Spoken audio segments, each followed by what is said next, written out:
Hello everyone, good evening. Once again we have joined to discuss thermodynamics. I hope you are all enthusiastic to learn thermodynamics. I am also enthusiastic to support your learning.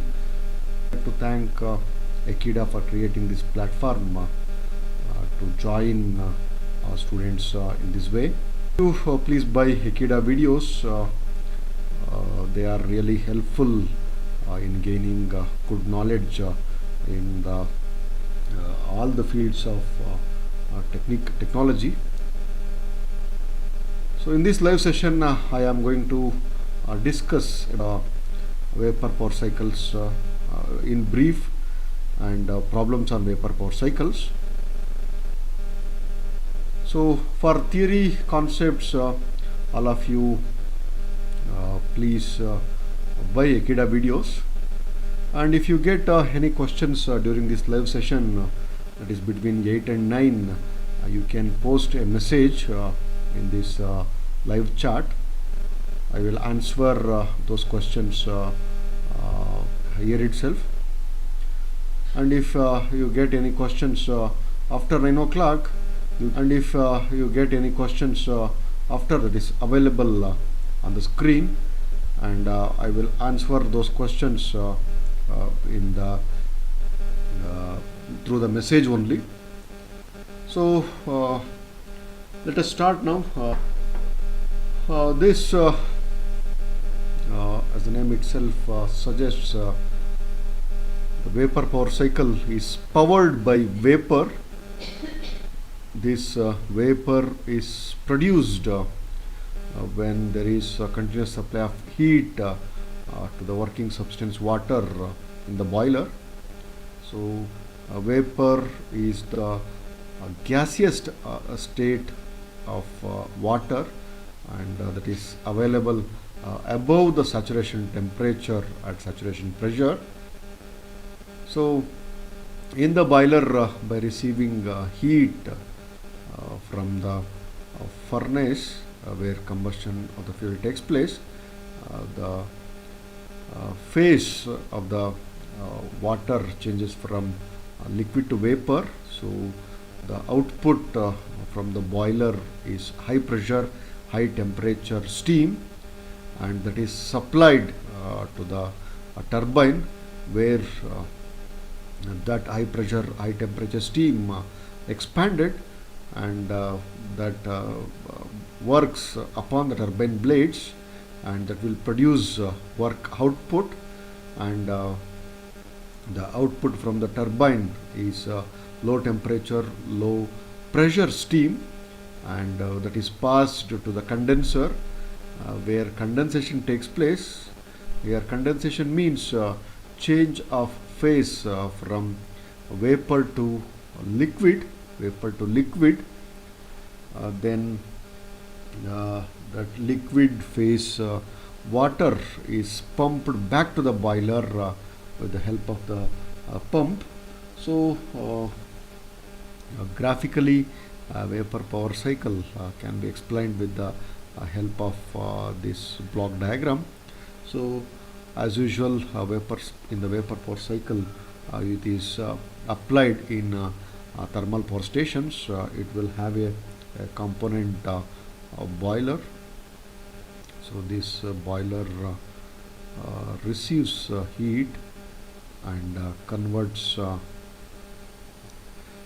the water in the liquid phase to gaseous state, that is in the vapor state, that is called as steam. So from this boiler, that steam is expanded in the turbine, and that will produce work output.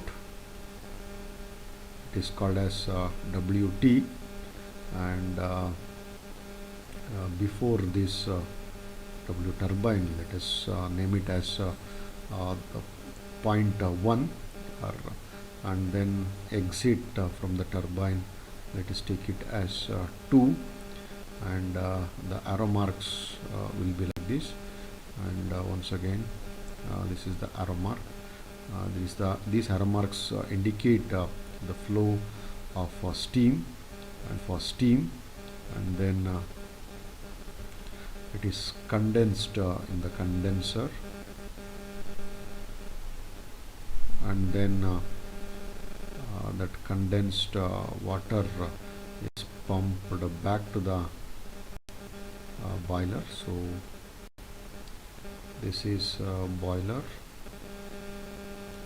and then this is a turbine.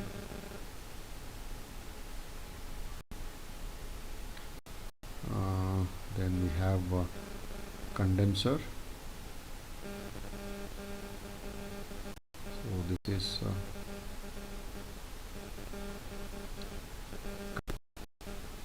out amount of heat to the atmosphere. So that means according to the Kelvin Planck statement, this is Q2, that is rejected to the atmosphere. Here this will consume P amount of work to supply the water in the liquid phase back to the boiler. So here some terms are very important, which are efficiency of this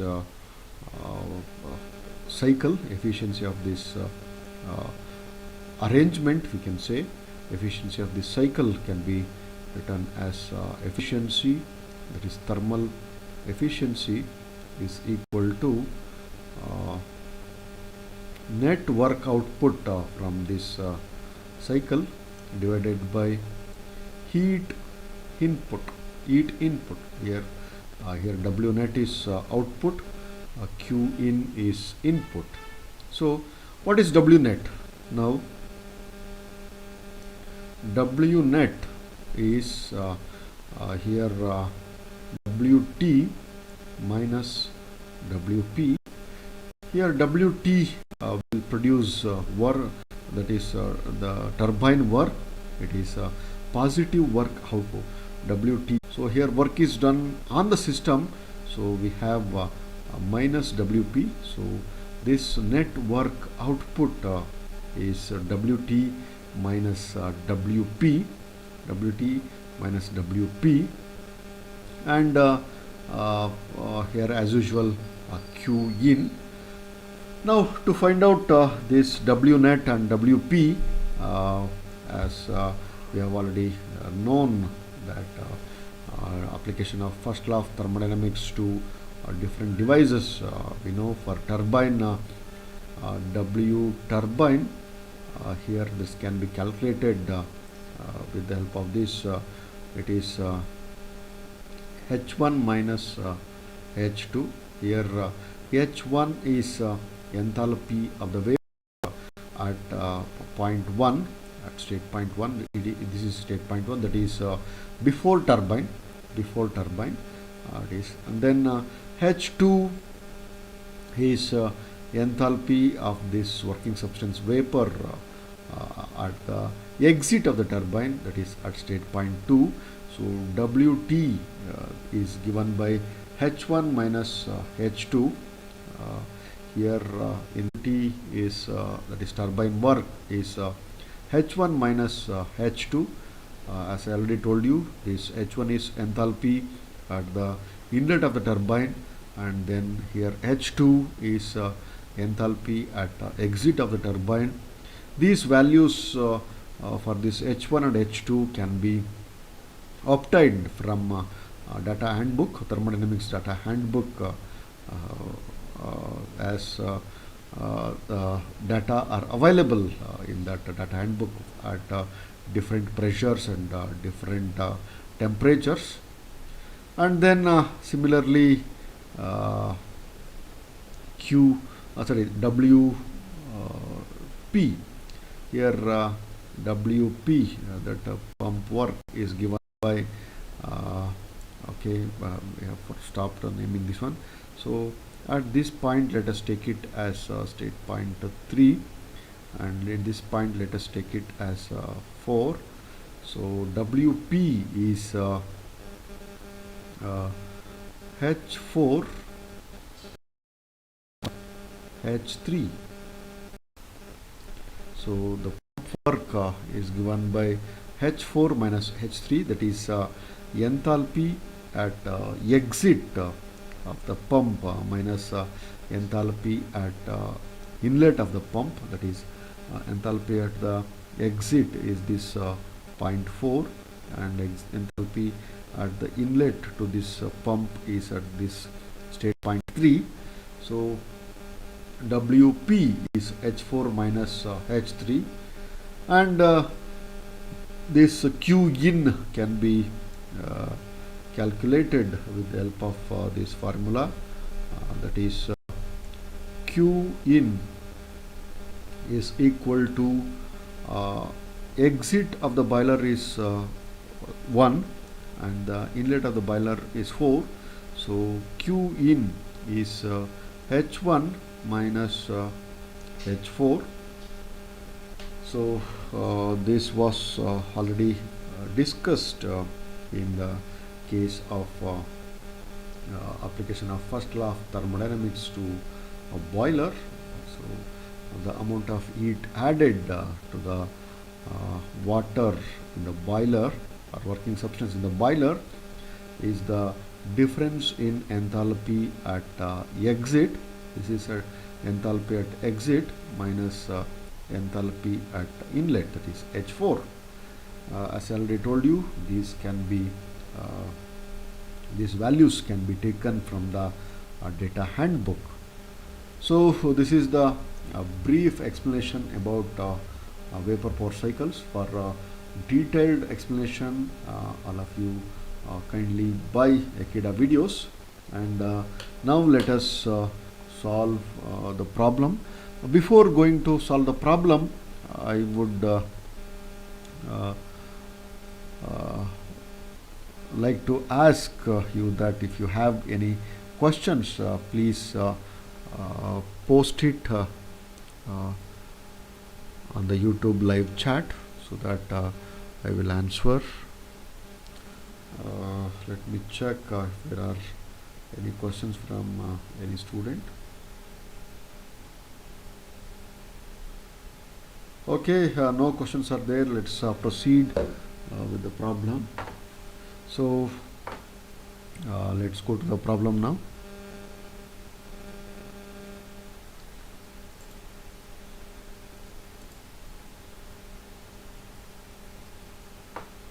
Okay, see, this is the problem I have selected to solve, to explain the problem on vapor power cycle. See here, steam at 20 bar and 360 degrees Celsius is expanded reversibly and adiabatically in a steam turbine to 0.08 bar. It then enters a condenser where it is condensed to saturated liquid water. The pump feeds back water to the assuming ideal processes find per kg of steam the net work and cycle efficiency, and B, if the turbine and pump have each 80% efficiency, find the percentage reduction in the net work and cycle efficiency. So that is to be calculated. So in this problem, as it has already been mentioned, that is steam which is at 20 bar and 360 degrees Celsius is expanded reversibly and adiabatically. So there is ideal expansion in the turbine. So the condition of the steam at the inlet, superheated steam, as it will have both pressure and temperature. So it is superheated steam. So the enthalpy values at inlet of the turbine from the thermodynamics data handbook, that is table 3, has in the book which I am taking. Then the condition of the steam at the exit of the turbine, it is to be known, condition to be known, and it is, and then that will enter condenser where the condensation takes place to the saturated liquid water. So here that steam is condensed liquid water.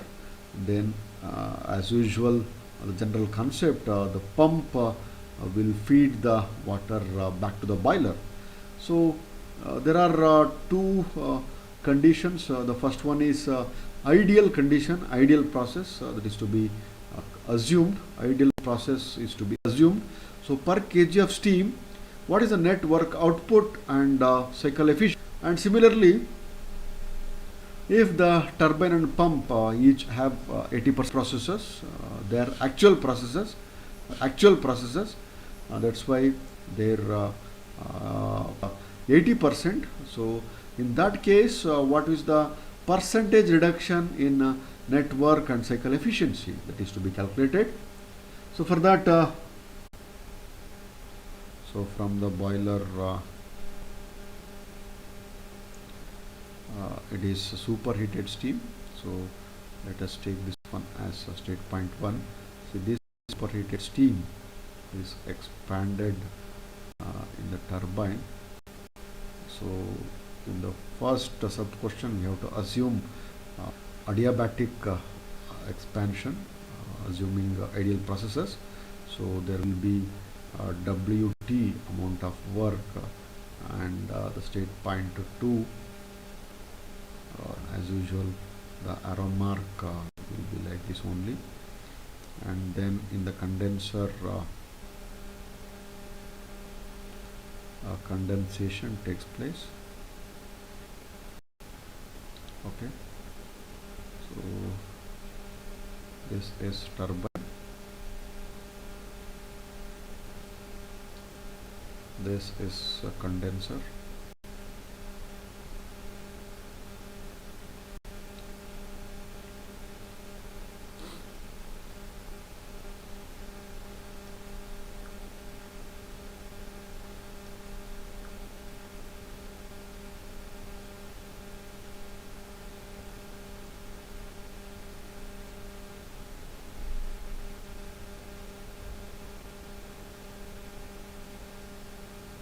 so this is state point 3, where pump will consume WP amount of work, and then that will pump the water back to boiler. So this is pump. If the same is plotted on TS diagram,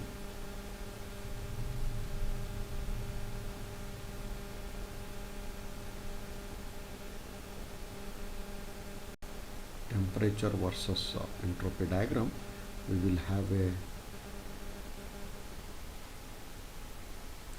dome shape like this.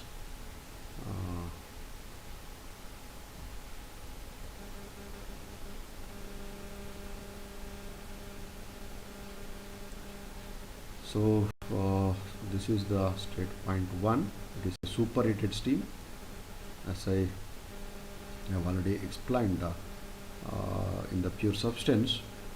Left to this curve is liquid. This region is liquid, and this inside this dome structure, it is liquid plus vapor, and right to this curve it is vapor.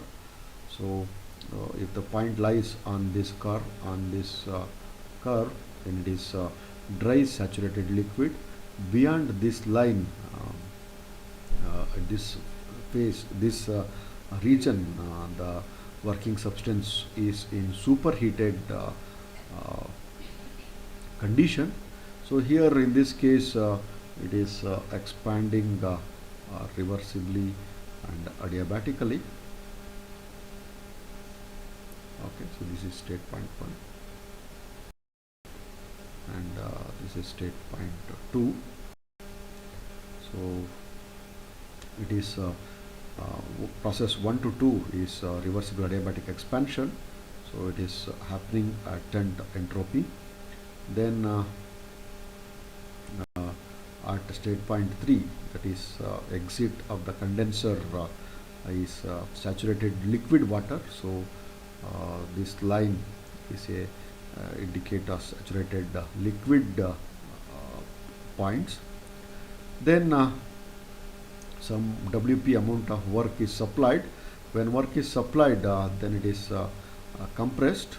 So during that compression, its enthalpy increases, so it will have reach a point 4, and then in the boiler from the state point 4 to 1, it is heated again, and then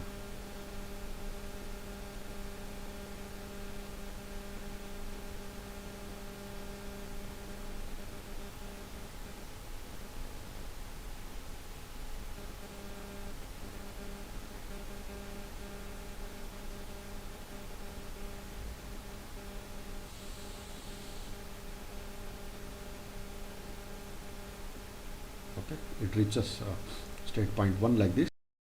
So at this point it will have a pressure of 20 bar.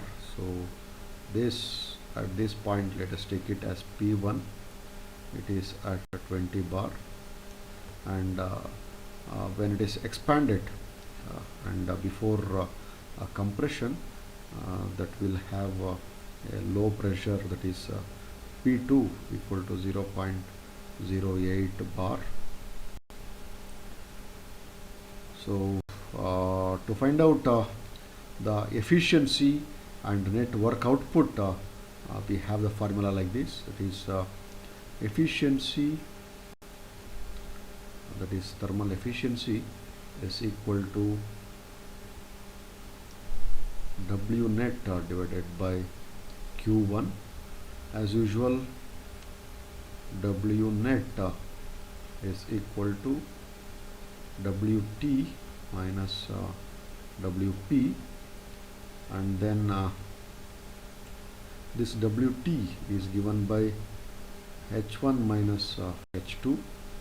So it is the enthalpy before expansion and enthalpy after expansion, and then as usual H4 minus H3. So here this is H4, this is fourth point. So enthalpy at that fourth point is H4.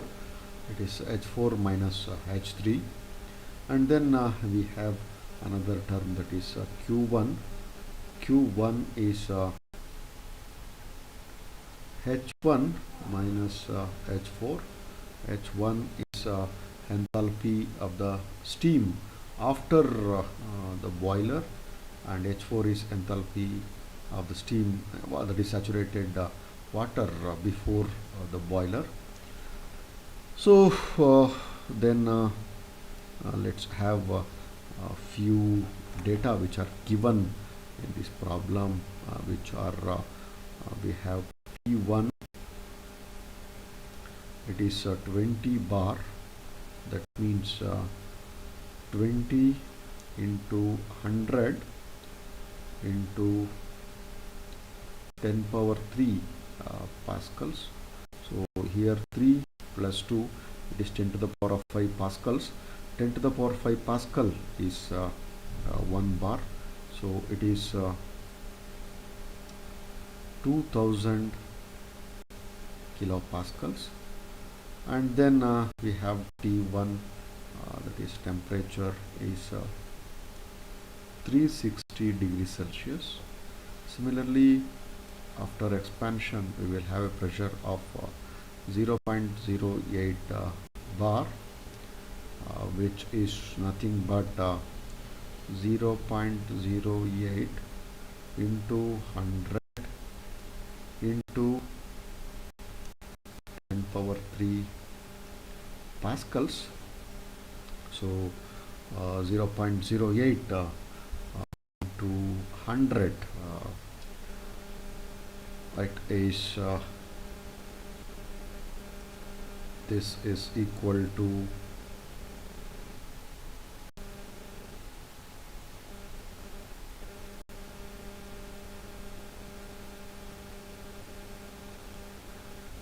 8 kilopascals. So it is 0.08 into 100, it is 8 kilopascals. These are all the data which are given. So after this, as usual, to find out the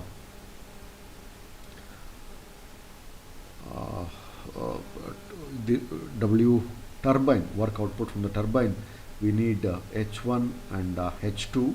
So to find out H1, we can take the data directly from superheated thermodynamics data table. So for that, let us go to table 3, A3, table A3. Your questions are welcome. Let's go to table A3, because it is a superheated steam. So properties of superheated steam are listed in table A3. So this is 80 bar. Okay, let's go to 80 bar and 360 Celsius. Okay, 80 bar is available here.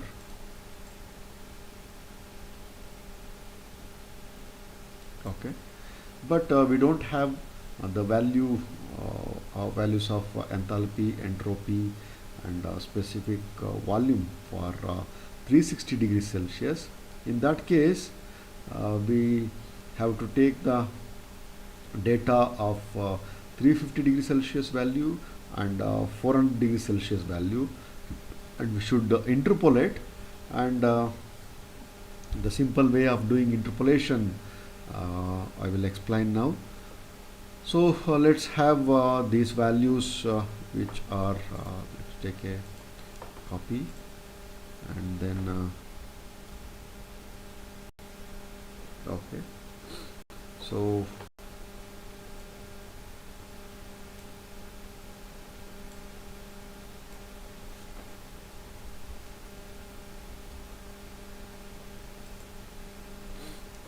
okay,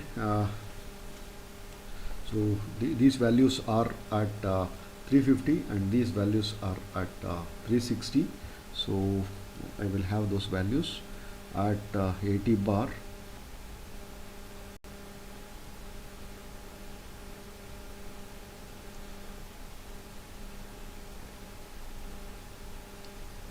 V1, H1, S1.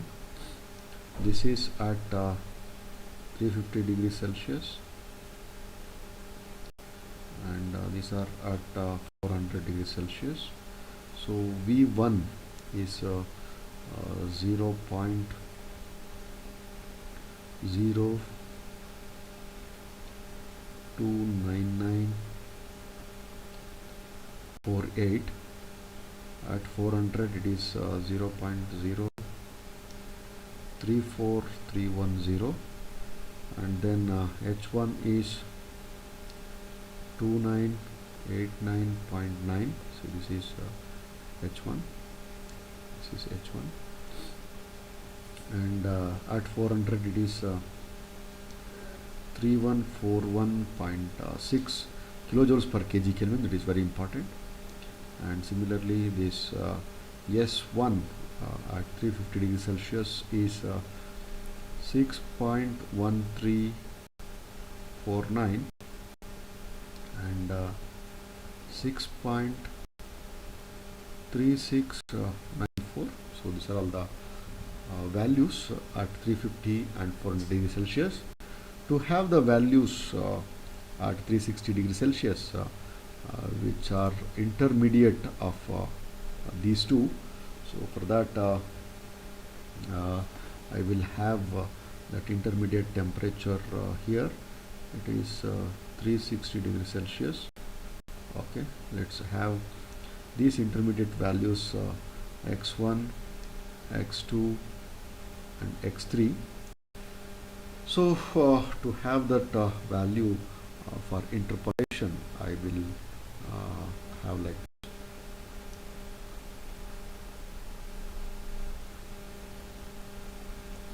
So to have that, I will write down like this. It is 360 minus 350. I am first writing the temperatures in the numerator. In the denominator, I will write down the corresponding values of specific volumes at 360 and 350. So at 360, see, if you observe, at 360 we have x1. So let us write down that x1 as it is, x1 minus at 350 we have this value. What is that value? It is 0.029948. So then this is equal to, in the right hand side, let us have two temperature values which are known. That is, let's have like this, which are 400 minus 350 divided by, at 400 the value of specific volume is this one. It is 0. Visual, I have already written 34310 minus 0. On this, and intermediate value at 360 degrees Celsius for this specific volume is this one. It is 0.03091. 4, it is meter cube per kg. So this is the intermediate specific between 350 and 400 at 360 degrees Celsius. So this is for this H1 and S1. So same formula I'll write down. So it is 360 minus 3 divided by, at 360 it is x2. See, at 360 it is x2. Let us take it x2 minus at 350 the value is 2989.9, that is equal to, let's once again have this 400 minus 350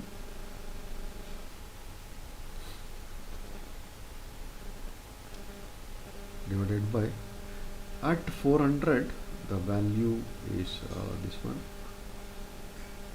It is 3141.6 minus 2989.9.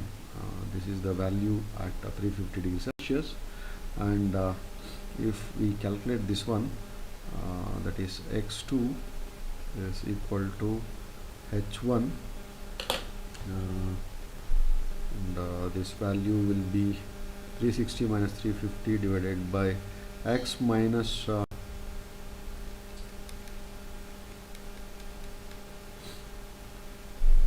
2989.9, and then 400 divided by 3141.6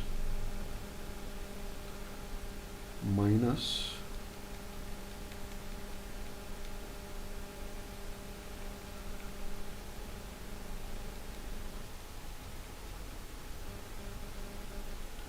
2989.9. So if we solve this one, we will have the answer h1, that is equal to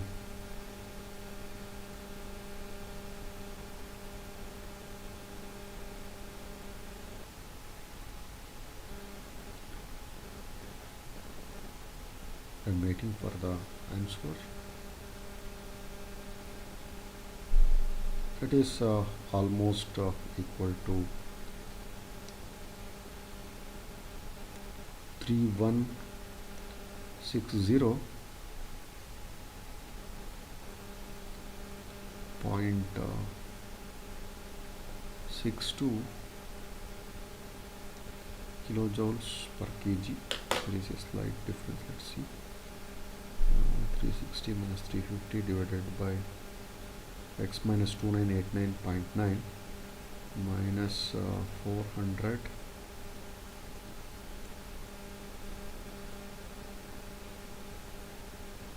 think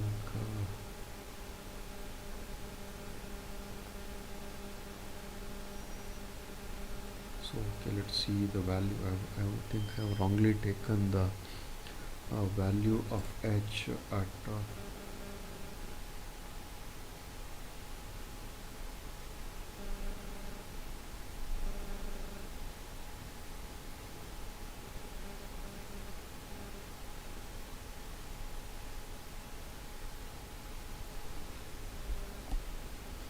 oh, oh, oh, oh. Okay, sorry, here this problem. Okay, I am taking the wrong value. It is not 80 bar, it is 20 bar. Oh, oh. Sorry for this small confusion. In those case, the values will be changed. The values will be changed. So in that case, let's have different values. Okay.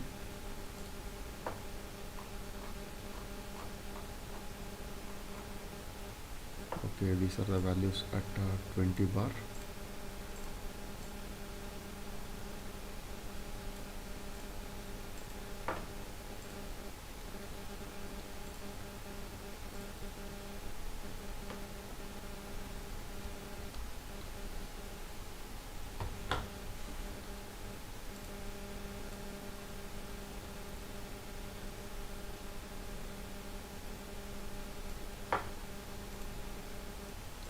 Okay, last two values are at 360, sorry, 350 and 400 degrees Celsius. Okay, I will remove these values.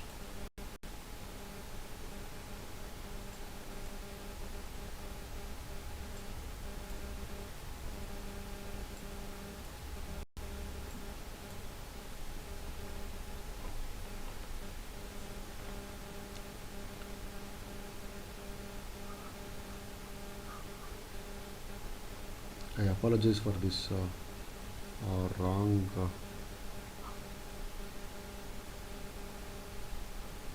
data selection. Okay, I'll quickly correct this one.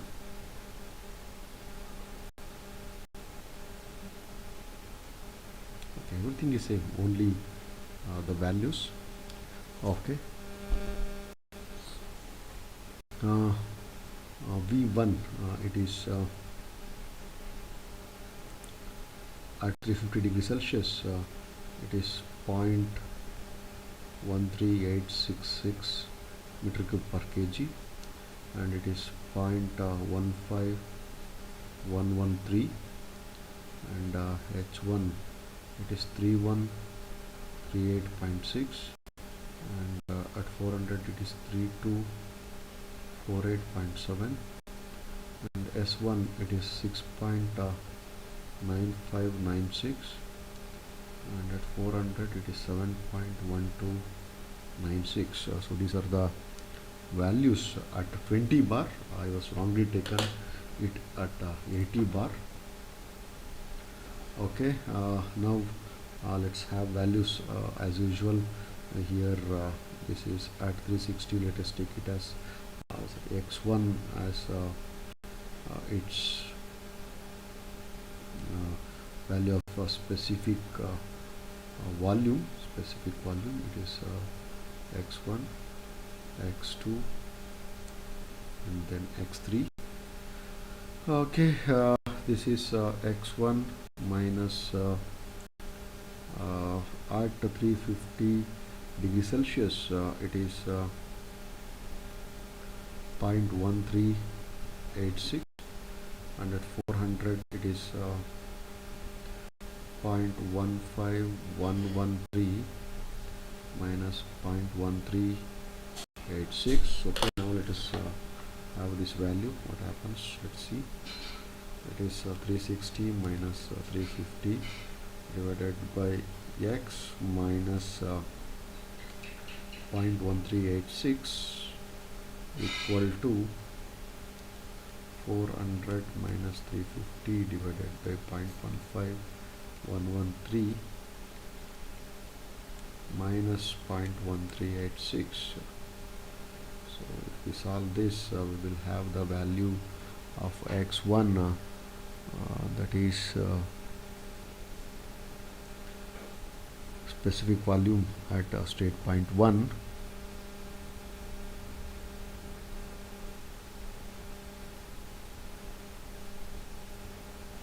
Okay, it is 0.14116 meter cube per kg. Similarly, let's find out H1 at 350 degrees Celsius. It is this value.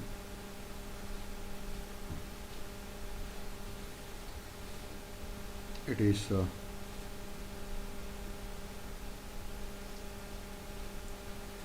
3138.6.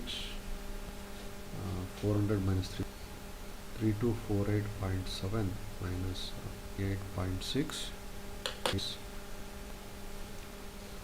400 minus 350 divided by 3248.7 minus 3138.6.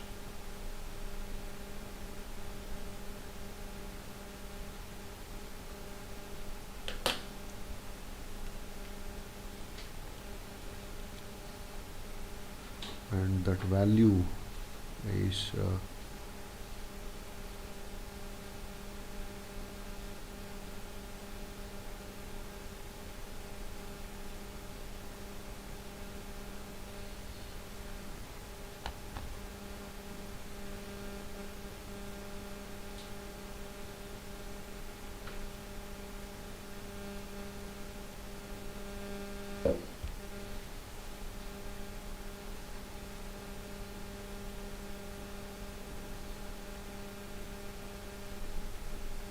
okay, this value is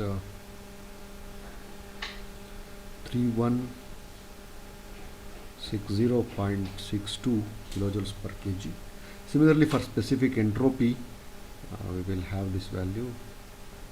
It is 360 minus 350 divided by x minus the value of entropy at 350 is this one. Here x is x3. It is 6.9596 equal to 400 minus 350 divided by at 400 it is 7.1296 minus at 350 is 6.9596.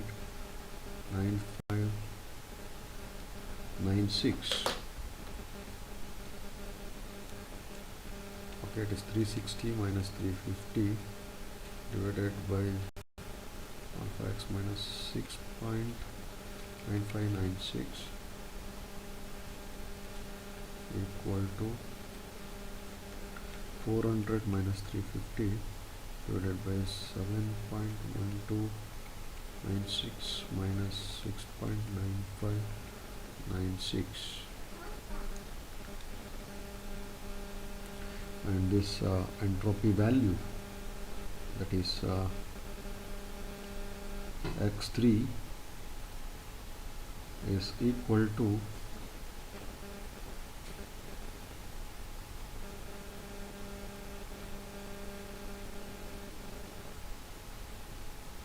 S1 is equal to 6.9936 kilojoules per kg Kelvin.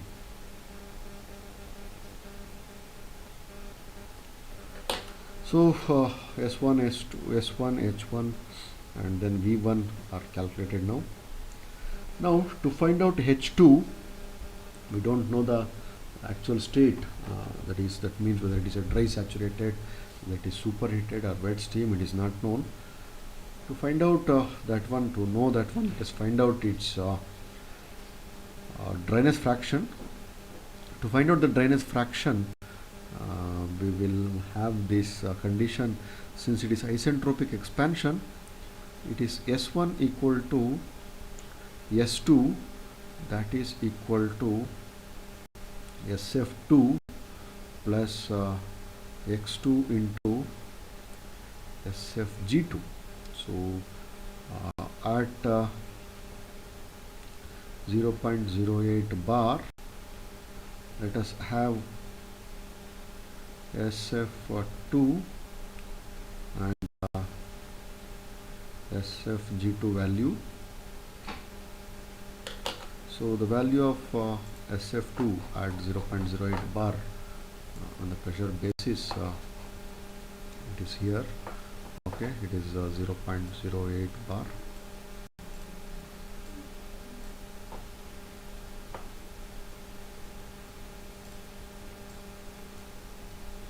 Okay, at 0.08 bar, this SF,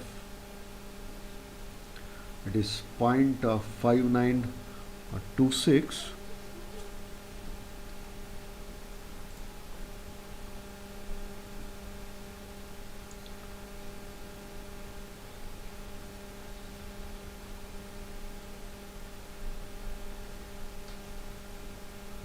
kilojoules per kg Kelvin.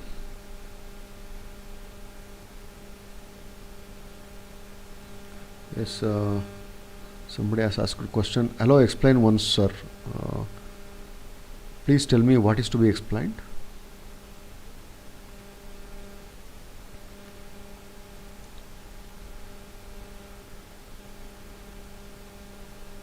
I want a clear question. Please tell me what is to be explained.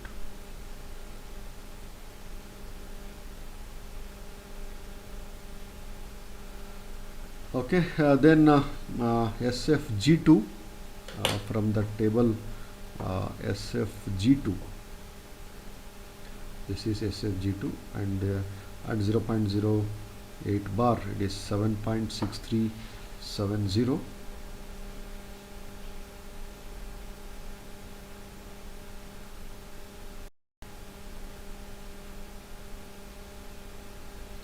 kilojoules per kg Kelvin.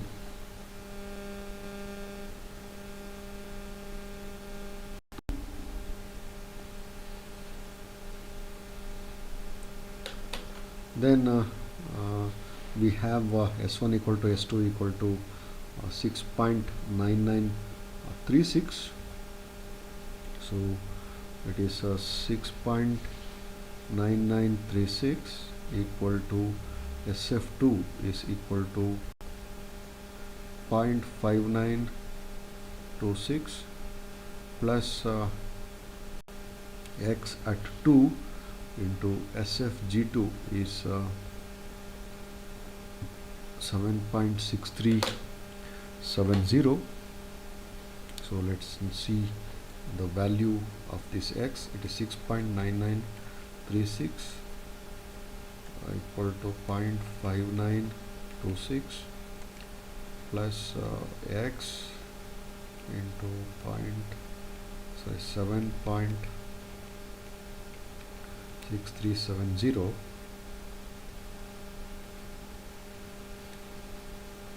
Okay, it is 0.8381. So X2 is 0.838. So it is a wet steam.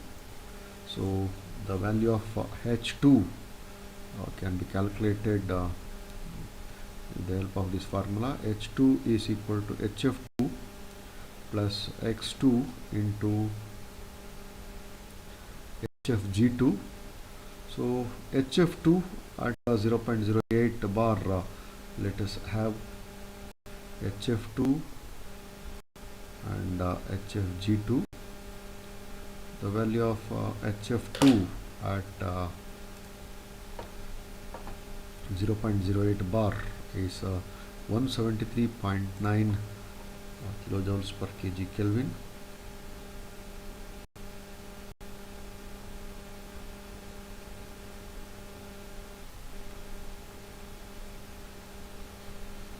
Kilojoules per kg, not kilojoules per kg Kelvin. Similarly, HFG2, okay, 2403.2.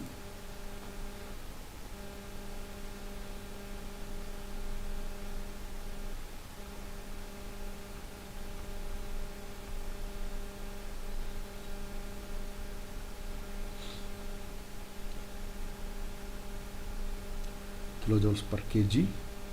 So the value of this H2, let us calculate here. HF2 is 173.9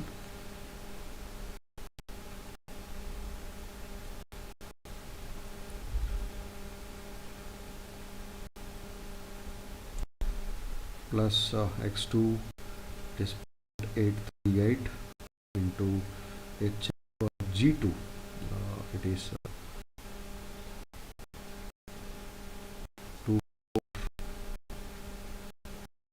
203.2. Then the value of H2 is equal to 2187.78 kilojoules per kg. So we can find out WT is equal to H1 minus H2. It is 3160.62 minus 2187.78, and that value is 973.62 kilojoules per kg. So to find out WP, so WP is equal to H4 minus H3. Here H3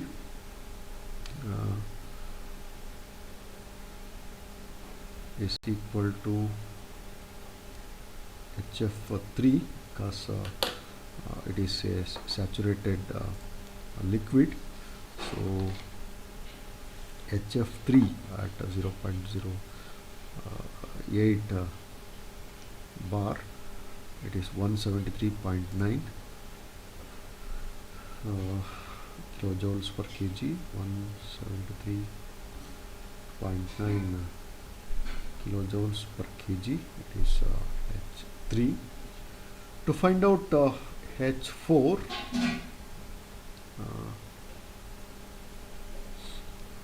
we will have this one, or else we can find out this WP with the help of formula, that is WP is equal to specific volume into P1 minus P2. So this specific volume at 3 state point 3 is this one. It is 0.00100084.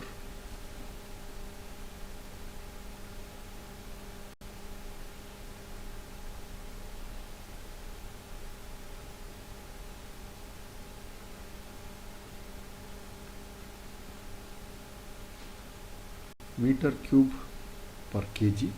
So this is equal to 0.001084 into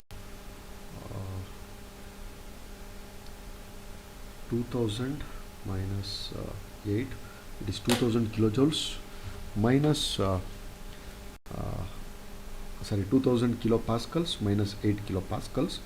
This is 0.001084 into 2000 minus 8. So it is 2.15.